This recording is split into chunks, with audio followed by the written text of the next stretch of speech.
Hello, folks. We're back. This is Southwick Stories. Jim, I think it's number 8. Sounds good. What year is it? 2024? Right? Close enough. Close enough, right? Close Just enough. for Close 30 enough for years this from kind of now, thing. when they're looking back, they'll know, you know. And we're very fortunate. I didn't see the specials. Did you see the specials? I did. I get them in my email. I do see that every morning. It goes to my junk mail or spam. I actually look at them. Do you look at them? Because, yeah, I'm always looking for when they're going to have prime rib again. Gotcha. And I know that's what they do to entice you. Entice me back in. Yep. It's like, It's the Jim prime hasn't rib. been in a couple of weeks. Time for prime rib. Throw the prime rib. Probably a lost leader, but Yeah, I think everything over there is a lost leader. Yeah, pricing in the restaurant business is out of control on the product side. All right, so we have Mike Anderson from Tucker's Restaurant, and the thought process behind this is you've been slinging hash for quite a few years, correct? Yes. How old are you now, sir? We'll go backwards from there. 57. Oh, you're young. Good for you. Good for you. Well, do you know the gentleman to the left of you? Yes, I do. That's Mr. Putnam. Yes. He asks all the entertaining questions. All right, let's start. So we're celebrating 25 years of Tucker's Restaurant in the town of Southwick, which is a wonderful part of our culinary scene here in town, and great place to have lunch or dinner when you've got guests. At this point, I think it's him and the Summer House are probably the last two with any kind of age. And that Honest tells to you a God. lot about Yeah. the restaurant business. yeah. It's a tough business, and lots of folks try, and doesn't work out. So congratulations on 25 years. It's a family business, lots and lots of hard work. And it's, Just breathe. It's okay. Yeah. I'm thinking of what went on in those 25 years. Yeah, well, that's what we want to visit about is what it takes to endure and succeed in this restaurant market, because I think a lot of people do think, well, you go to Springfield or maybe Westfield for a nice restaurant, and it's like, no, wait a minute, we got one right here, so obviously you've been in the culinary business more than 25 years. There must have been something before Tucker's, but how did you get interested in food and preparing food for the public? Where did that start? West Side guy? Yeah. West Side. Graduated 1984. Oh, same as me. You stay back 6 times too? No. Okay, that was just my problem. All right. We didn't ask you your age. 59. 59, okay. I barely made it That's out. the difference. 57, 59. We graduated the same year. I barely Something made it happened. out. But the beginning of my junior year, I had an uncle who knew the owner of Storeton Tavern, and I was dishwashing there. You were. And for the next 12, 13 years, I stayed there, dishwasher, worked my way up to executive chef. They sent you to school? I went to a few weekly classes. I was going to HCC, and it was interesting because my professor, Leonard Marquis, who has passed, was also, I was in banquets as like the assistant banquet chef, and he was the chef. Wow. So I'd see him more than anyone in a day, from 7 a.m. till 10 p.m. usually. And he taught me a lot, and it wasn't till later on that I understood that. Yeah, you never ever realize that. You just don't. As you're we learning don't. it. As we're learning it, yeah. We're bored and we're miserable and we have to go to work. But you blink 10 years later and, oh my God, I have a skill set. Yeah. So after that, I worked at a catering company called Chanterelle Caterers in Springfield. Went to a place in East Longmeadow called Wild Apples Cafe for a year. And then in 95, I went to Yankee Candle. So I lived in Westfield at the time, was married in 99. So I was sous chef of Yankee Candle, What does a sous chef do? like an under chef. And I proved myself quickly because they fired the chef and the general manager within 6 months, and then I became chef at Yankee Candle.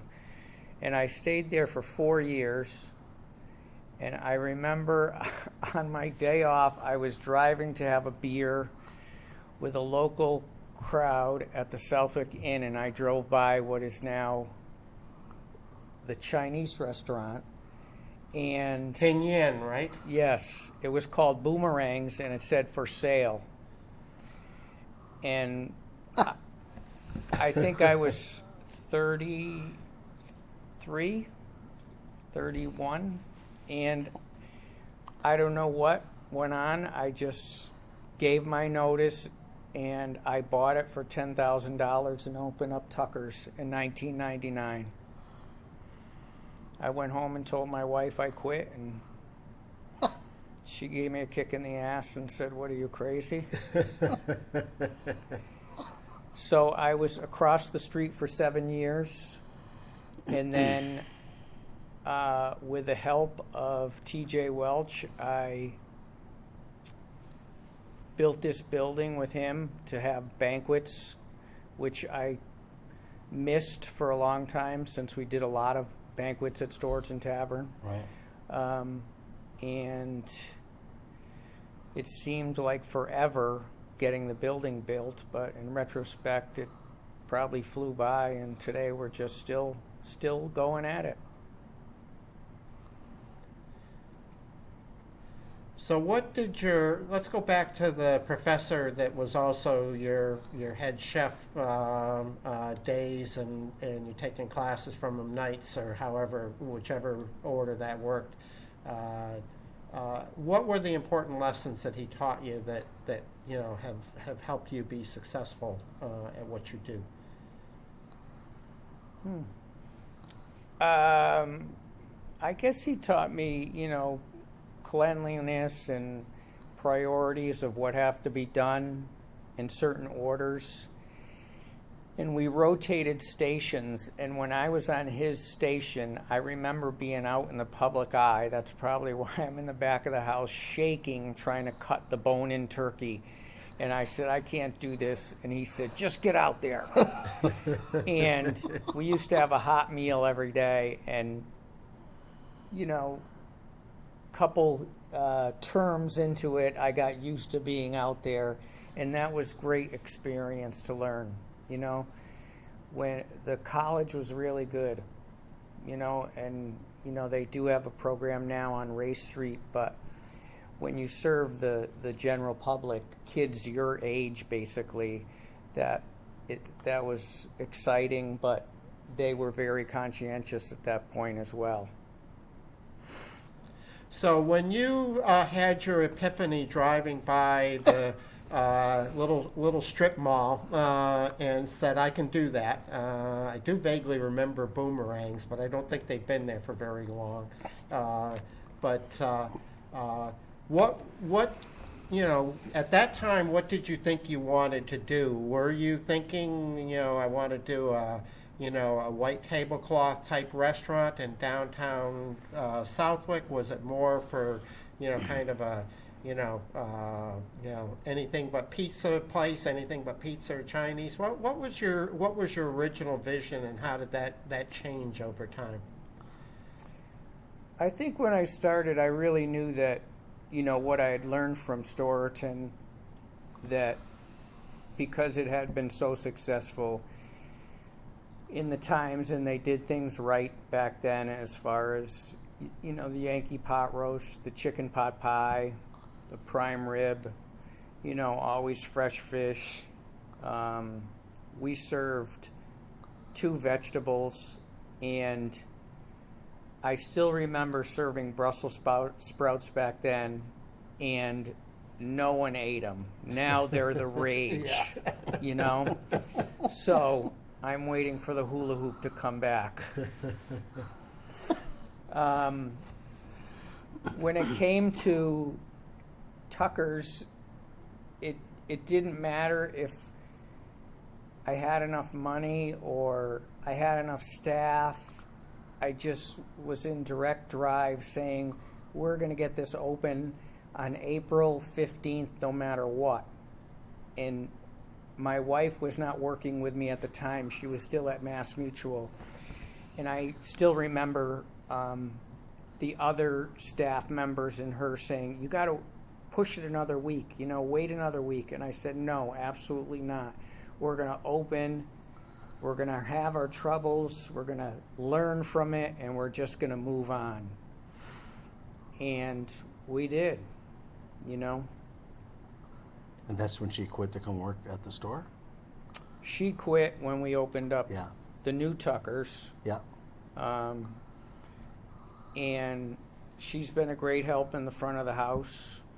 And by that time, we had 2 girls who now work there today. One is living in Boston, who will come back for Mother's Day and holidays and work. And the other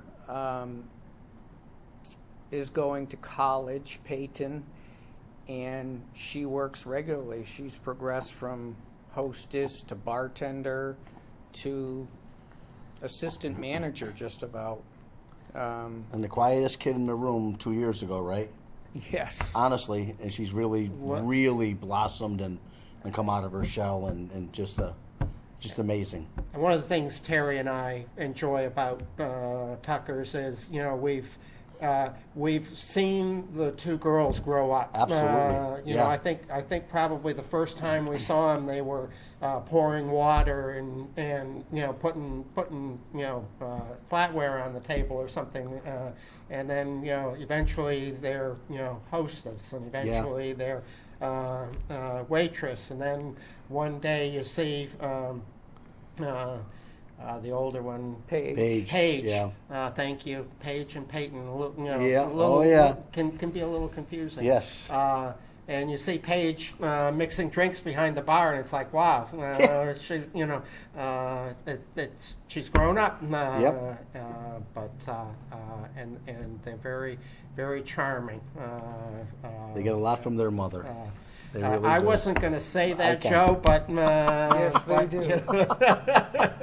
you know, I don't know if I'd have the same patience level as she does. No. It takes No. a lot of patience in the front of the house. Maybe we'll come Yes. back to that, but different skill sets than producing out back. But so, do you have a term that kind of describes your culinary approach? I mean, are you know you're not Mediterranean, you're not Italian, you're not this, you're not that. So what one term, if any, categorizes what you do? New England food? I don't know. American comfort food, New England food, you know. We still serve clam chowder on Fridays. I still am told by some of the staff that I'm back in the 80s, you know, but I haven't brought the apple rings back yet that I used to love. Spiced apple rings? Yeah, on the banquet plates. But just comfort, good food, you know, homemade dressings, sauces, fresh desserts we still do. Desserts are outstanding.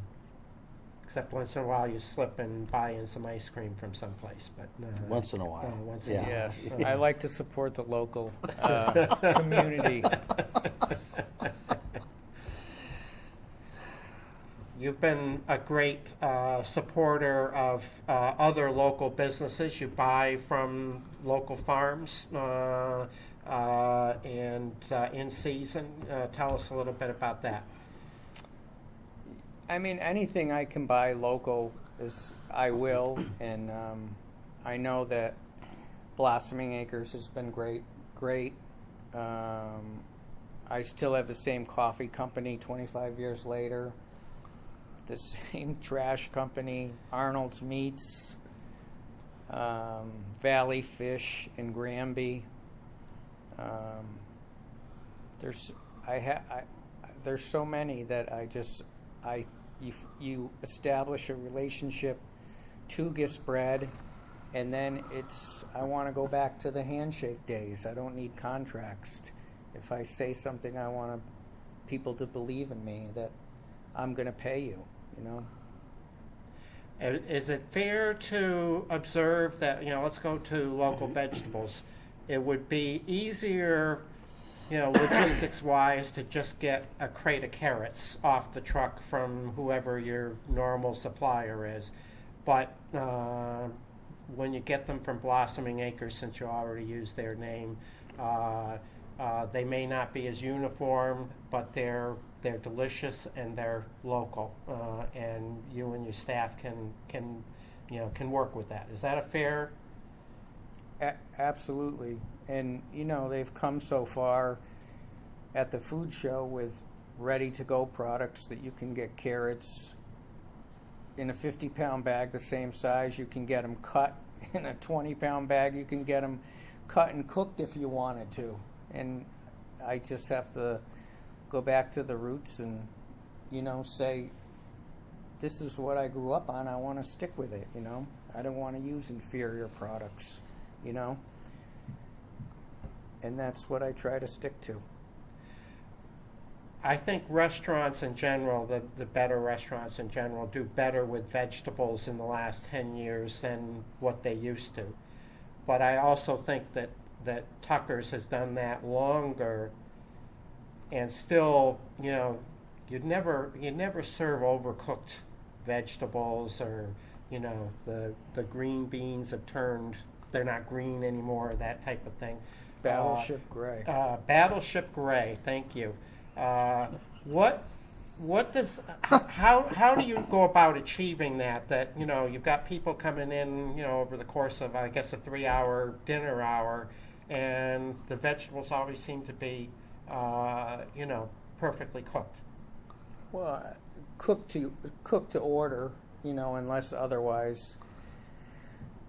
If it's broccoli or carrots or something, they'd have to be pre-blanched, and ready to go alongside with the other vegetables, so they cook at the same time.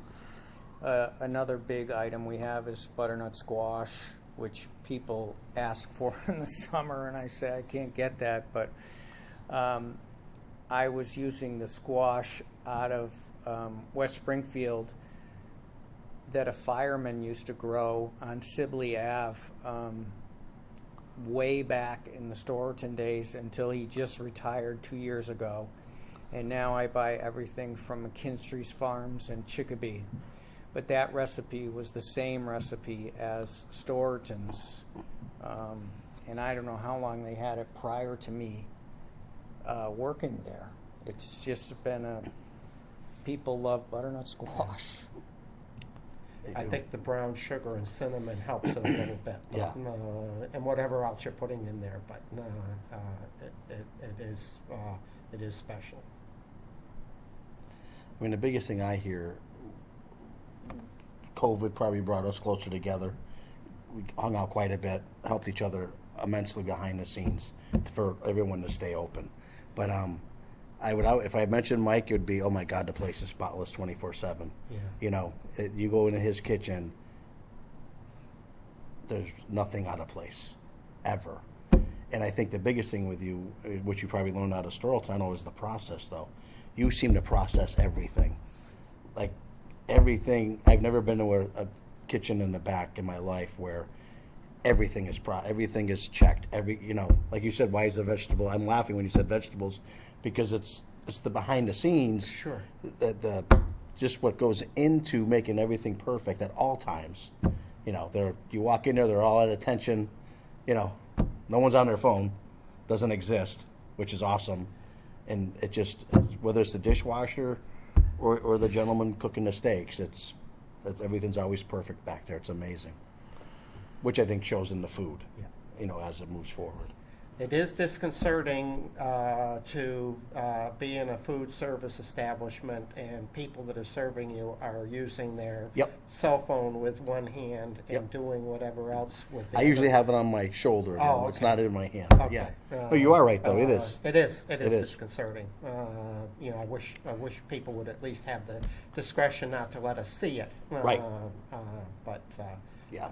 so, well, this is the time we need to ask. So, how come it's called Tucker's and not Mike and Karen's? At Storeton, there's one thing I knew I wanted to, on my resume in college, I said to own and operate a restaurant was my objective. And when I started, the owner of Storeton, which I shouldn't say never see now, he was there 6 days a week because we were closed on Sundays unless we had a larger banquet or a wedding. But he would be in the sink. He'd put his tie inside his shirt. His name was William Kavanaugh. He lived in Holyoke in a very modest house. He drove a Buick station wagon, and his nickname was Tucker because I used to do a function every year for Christmas time with him and his friends in Holyoke, and that's what they all called him. And I never knew that because you never heard that at Storeton, And I believe also his dog was named Tucker at the time too. But he really was someone who was special to me as far as hard work prevails. And I'll never forget that. And there is a picture of him, painting of him in the lobby of your restaurant, correct? Yeah. That if anybody's visiting, walk to the left of the hostess station, and Yeah. there he is. I don't know if his tie's tucked in or not. I'll have to check that the next time. He was really a great man. The things that you wish you could tell people Yeah. who have passed. Yeah. There were many older chefs that seemed to retire and not last a long time because of what they did. And I wanted to reach out and I wanted to say thank you, more than for helping me.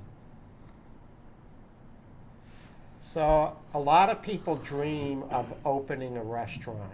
It's kind of either a restaurant or a winery, or maybe a goat farm. I don't know, but those are the, people working in all sorts of situations have this daydream that when they're, they don't like what they're doing, they dream of opening a restaurant.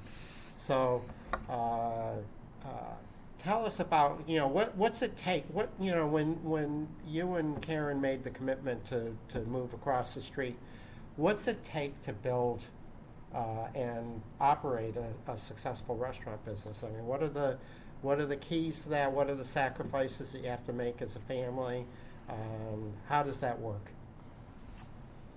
I think when we started together, obviously there are hours involved, but I think when people say to me, "Oh, you're working 80 hours a week," I don't think my motto now is I don't want to work more hours than my age. I like to stick with that.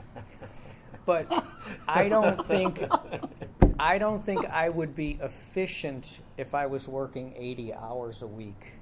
I think at 55, So you're adding an hour every year, by the way. I hear your statement loud and clear, and you're 57 hours a week right now. So next year you're going to be 58 hours? well, I'll have to change my motto. You get better. Have Yeah. you changed the rule? So I'm not going to, I think the business stays the same. I'm not sure if I change as a person. Obviously, if a refrigerator broke in the beginning, I would be bonkers.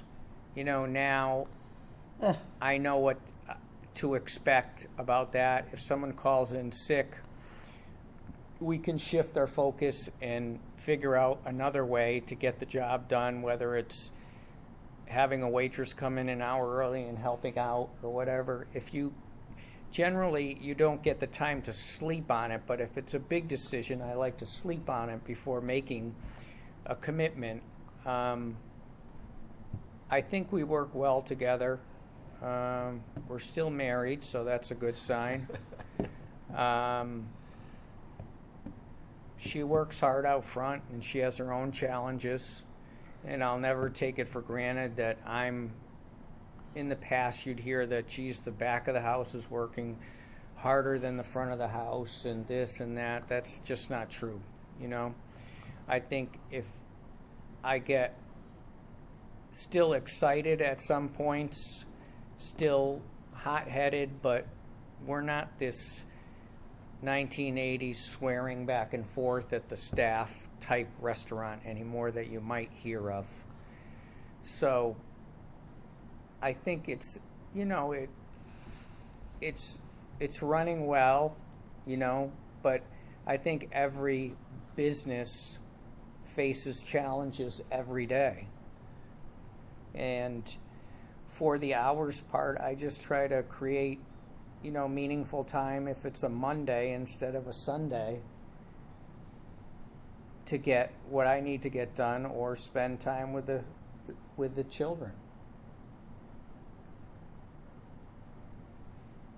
They're moving on. They're growing up. You'll be empty nesters in no time. Yeah, they're growing up and Yeah.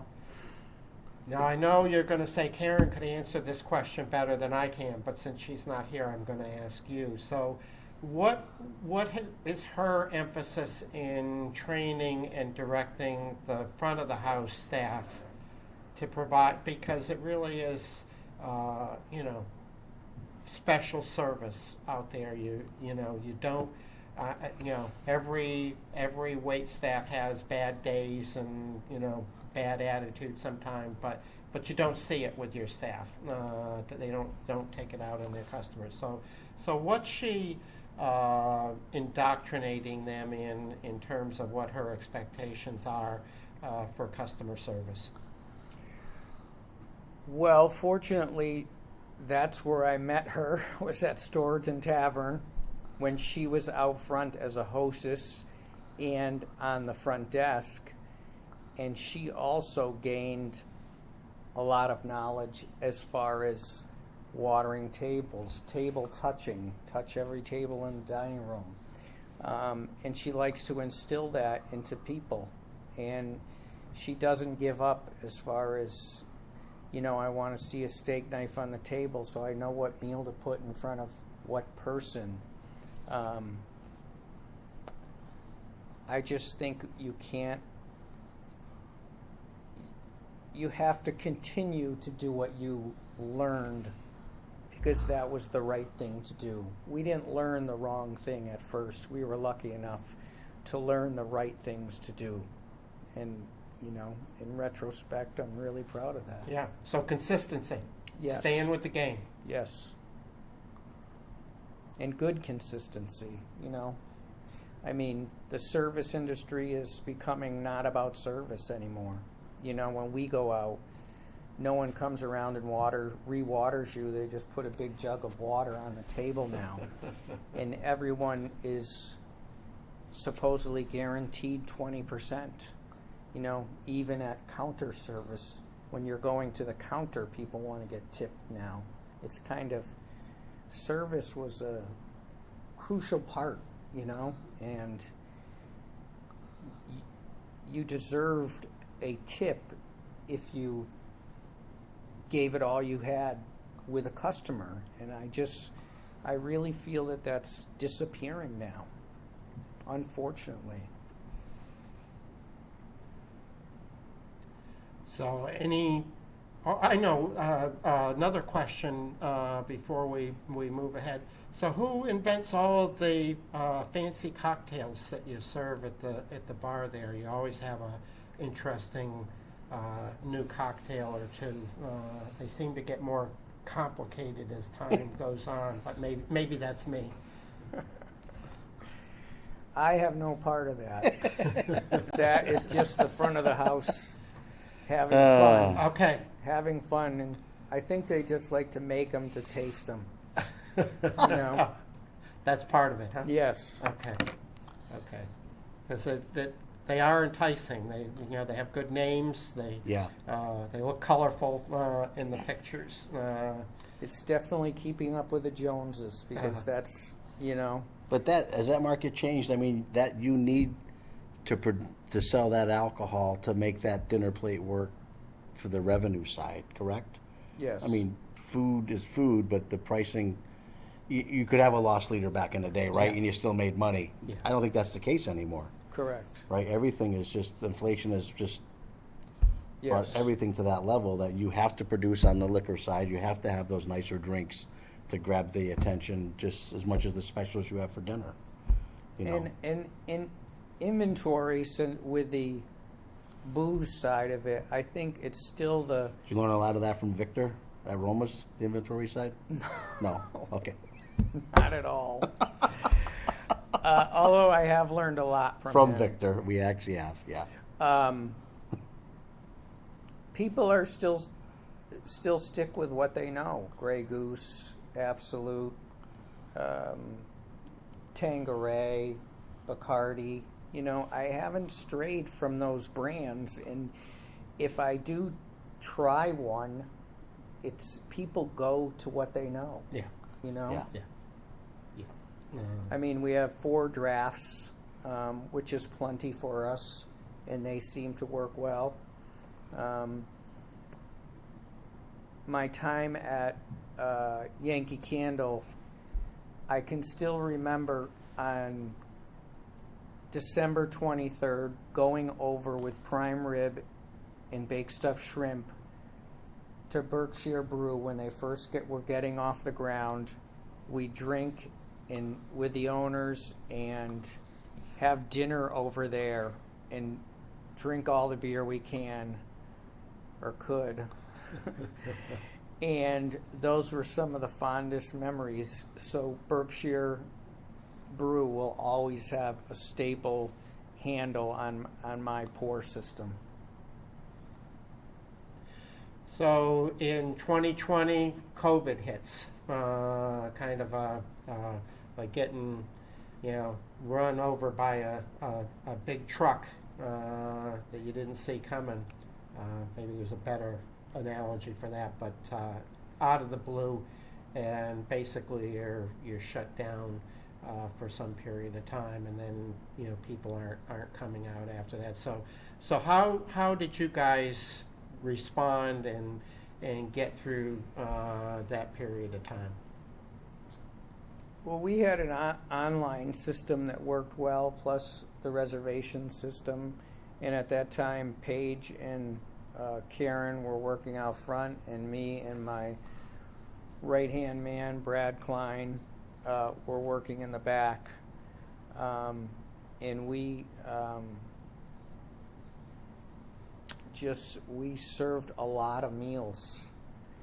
And I don't know what it was, but it was good. It was hard work, and it worked. Yeah, But you really had to change up a lot of what you were doing in a hurry, right? Because everything had to go in a takeout box, for example.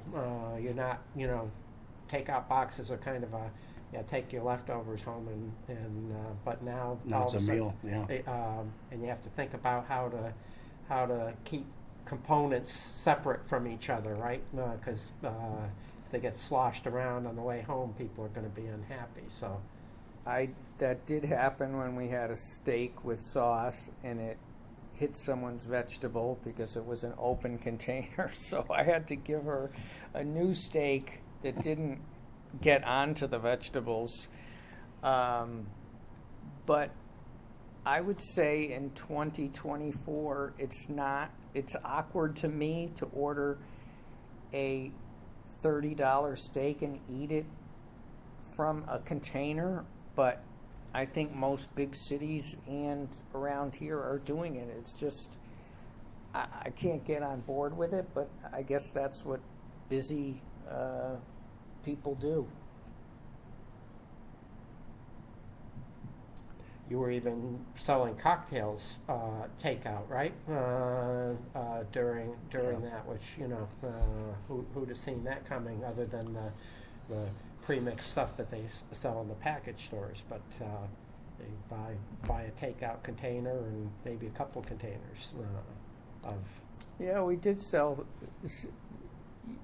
That was kind of interesting that people who I would have thought that would have had vodka and vermouth at home would just say, "Give me a martini to go," you know.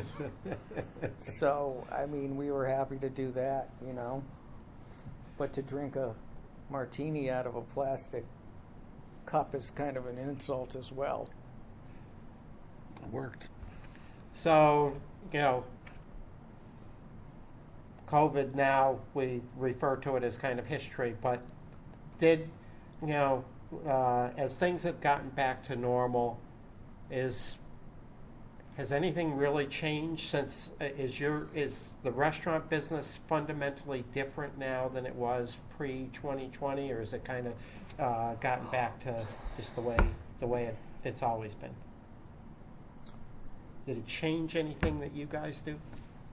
I think we're still running the same way we were running. I think if there was a association with COVID and higher prices afterward, some adjustment was made. And I don't think, although maybe a few products have cut back on their price, I think most products are still very, very high. We used to do the buffet all the time, and prior to COVID even, it bothered me that I know people wanted to get their money's worth out of a buffet, but to see wasted food bothered me a lot. And I guess the reason we don't do the buffet now is because it took about 9 to 10 people in the kitchen to produce that for, slicing station and omelet station. And currently we don't have that many people, as well as people in the front to run that. So, for instance, Easter or Mother's Day was a la carte. And before that, we did turkeys to go one year, which I thought worked out pretty well because they just drove to the side door, we handed them their food, everything was paid for, and they went off and went home, and everything was hot, and they opened it up and ate it. And I still like that idea. I think the consumer is more particular now. I don't like to hear bad reviews, obviously, and when you're doing high volume numbers, it's bound to happen. But I think the use of social media is, I'd rather have someone call me and say, "Hey, Mike or Karen, my meal wasn't that great," and we could remedy it then, if they weren't going to say it at the table at the time. But these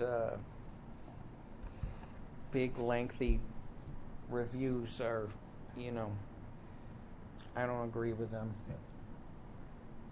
Sign of the times, I'm afraid, because what we referred to when I was working as beer muscles, right? You wouldn't definitely. Say it, you wouldn't say it when Yeah. you're sitting in the restaurant that, geez, I was disappointed tonight. But the next morning on Facebook, why not? Things happen, right? Yeah, no one's perfect, So any things for the future? You kind of hinted at a drive-up food operation, which you operated for quite a few months during the pandemic, because it was a neat little system. You drive up and it turned out that your building and parking were well configured for it, right? Because you drive up and somebody would see you at the front door and check you in and say, "Oh yeah, we've got an order for you. You drive Yeah. around to the side," and Peyton or Paige would come out with a couple paper bags and, like, see you later. It was a nice little system. But any other changes that you think about, or changes in the menu or the operation?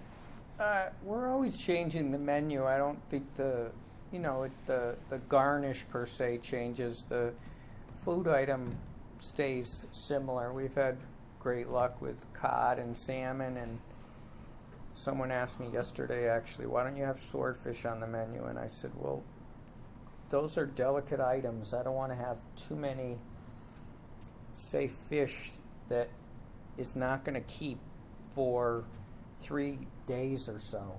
I want to keep where things are coming in and going out, Other items could be cryovac, but that is a delicate product. As far as changes, I do have one guy, Bradford Klein, that's been at the restaurant for 22 years. He started on Valentine's Day when we didn't have a dishwasher. So his mom watched our kids, so I called his mother and asked if he could come in and help work, and he hasn't left since. That's funny. I didn't realize that. Wow.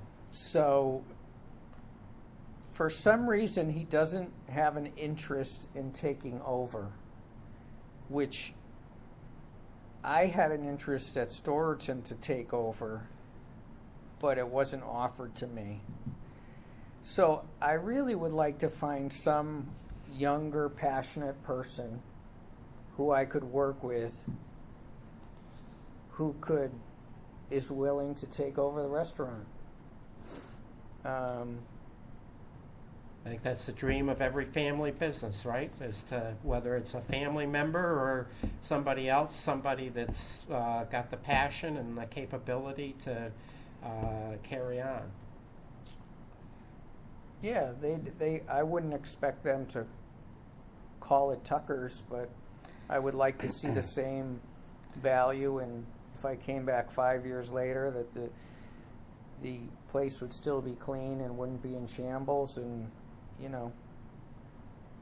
that's where I'm at. Well, the now. value of what you created, so by them coming in, they're really buying you, they're buying your service, what like you say, you're teaching them.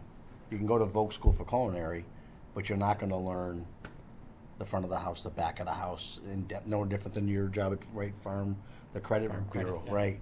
It takes a certain, in my job, right? Absolutely. We all have skill sets that we'd love to, I don't think we pass it on, we just ingrain it. They're forced to learn it. You call it passing it on, I call it passing it on, but at the end of the day, it's not passing it on. But you hope they get 20% of it. I see that with my young employees. I'm their first job. Scary, this guy. But 5, 6, 8 years later, when they're out of college and gone, you're like, well, there's probably that much of Joe Didi in them, a little bit of wise ass, a little bit of sarcastic, but the truth. And I think it helps. Selling your store, same thing. You got to find that right person that you hope call it Joe's in 10 years, who cares? But boy, the kitchen's still spotless. The front of the house is run the same way your wife did it. It's a win-win. Yeah, But that would be my biggest sure. dream come true, is that to happen. How do you see the banquets now? We lost Roma's in town, held quite a few people. Yours wasn't as big as Roma's for size, but you're like the last banquet house around. You are. In the Southwick area, unless you get into the golf courses in Westfield, there isn't much left. Do you see a difference yet? I just see the number. We do have one waitress who's getting married, and she told me that her wedding is going to be 400. Wow. But those are few and far They between. They are. Chez Joseph used to do every banquet, Yeah. and they're defunct now. I think I'm happy with 120 seats. We Yeah. can split it in half and do a 60 and a 40, you know. The bereavement lunches have been going great, you know. The phone rings right to Karen. If they push the events button, it rings right to her cell phone. She commits to a function right away. People want to get the details out of the way and be Yeah. comfortable with that. And that's working out well. So for the banquet side, I'm very happy, you know. The cost can be controlled as far as labor and whatnot. The a la carte side is that, you know, the world is a little bit tough right now, and, you know, this too shall pass, I hope, you know. It will. What else did you want to talk about today? What did we miss? What did we miss? From a personal standpoint, we lost someone in January, Louis Germani, who was a big part of Tucker's and a big part of the Hofbrauhaus. He did all the maintenance for us, including painting the whole building, doing all the Christmas decoration, the Easter decoration, serving, managing. And he passed at 67 of leukemia, and it was just, that was a real blow to us, to the whole family of Tuckers. That was very sad this year. Yeah. And a very gracious waiter. I didn't see him in those other roles, but No, you're right. We never but, did. Yeah. I'm glad to know that, you know, he sounds like a jack of all trades, but I knew him only as a waiter. But kind of old school, just very gracious, and not poking at any of the younger wait staff, but he had style in his delivery. So, Always did. wonderful man, and really kind of a few times when you and Karen couldn't be there, he was kind of your backup guy, wasn't he? Absolutely. And he showed me how to do the flambe desserts, bananas Foster, you know, because they used to do that regularly at the Hofbrauhaus. And that was part of the service part orientation, and he still kept that service with him, trying to teach the new staff of how should they be standing and presenting themselves and whatnot. And you know, some really admired that, and others not so much. But they really missed out because he had a lot of experience. Well, thanks for pointing out or for telling us about Louis, because he was, I know, a beloved member of the restaurant family, and is missed by all of you. Yes. So thanks for sharing that. But again, I just want to congratulate you on you and Karen and all of your staff on 25 years. It's a great accomplishment. I think of the things in Southwick that we're all proud of. I think Tucker's Restaurant is one of them. So best of luck to all of you, and I'll pass it back to Joe. Well, hey, thanks for coming in. We appreciate it. I'm just sorry you missed your wife. I guess scheduling was a problem and she just couldn't make it today, but we'll try to get Karen on by herself, right? That would be lovely. Wouldn't it be lovely? Let's assign that to Joe. Yeah. Because Okay. he's the one with all the charm here, isn't he? Yeah. Yes. Maybe we could film down there and she could show me how to do etiquette nicely with the front of the house. That might be fun. that I don't know if our videographer does comedy at all. Well, we're gonna find or out. Reality Yeah, TV reality or whatever TV. you call Sure, that. sure. You never know. Or Joe could sample some of those fancy drinks. Yeah, not so much. A little bit. A little bit. Yeah. Yeah, those days A are short, like a two-finger. a two finger, huh? Yeah. Is that how, I always is tell that how you her. measure it? No. Yeah, remember Yeah. the head chef at Storeton. Give me 3 fingers today. Yeah, that would be the shot, yeah. Yeah. And not in a tall glass either, right? No. What was the name of the family that ran Storeton for so many years? They either went out of business or lost the business at some point, didn't they? What was the family that ran that for so many years? Who did you? After? No, back, the family that had it for so many years in its heyday. Oh, Doesn't matter to this show. I cannot remember. But it's under different management now. Now, yeah, and they've been there for quite a long time. Yeah, Yeah, you know. they have, right. Yeah, I can't think of any of the names. I'm glad I in retrospect chose Southwick as well Why? because Yeah, how'd that happen? Well, it Karma happened with driving through, but- boomerangs. outside of that, I mean Southwick's still a little neat town. We service the Elks Club and the Lions Club, and you get to come to know a lot of good people around here.